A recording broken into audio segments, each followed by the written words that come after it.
Now to your Capital Connection. In a surprising move, Governor Glenn Youngkin has signed a bill to protect same-sex marriages in Virginia law. Advocates saying the bill is meant to protect same-sex couples if the Supreme Court overturns their right to marry in the future.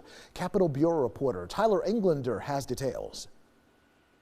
The bills, which passed the House of Delegates and State Senate along mostly party lines, says that no clerk shall deny anyone a marriage license because of their sex or gender. Tonight, Delegate Rosia Henson celebrating as Governor Glenn Youngkin signs his bill to protect same-sex marriages in Virginia into law. The governor has signaled with my bill that Virginia will be for lovers. Henson's bill requires clerks to issue marriage licenses to couples regardless of each person's sex or gender.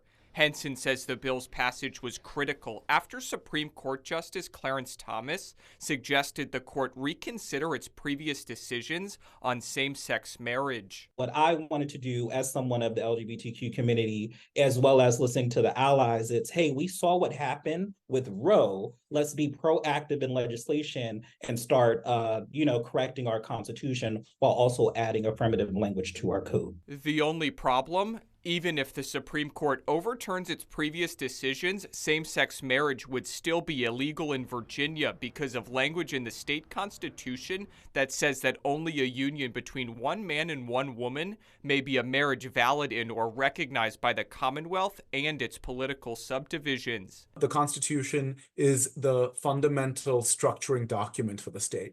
So any laws that get passed must be in conformance with the state constitution. Henson explains that's why next year lawmakers will begin the process of amending the state constitution to protect same-sex marriages in the Commonwealth. This is near and dear to my heart. Born and raised in the Commonwealth of Virginia, went to schools in the Commonwealth of Virginia, University Commonwealth of Virginia. So I know that I will eventually want to have a family in the Commonwealth of Virginia. And now the bill signed by Governor Glenn Youngkin also protect interracial marriages should the Supreme Court overrule previous decisions on that issue as well. At the state capitol, Tyler Englander, 8 News.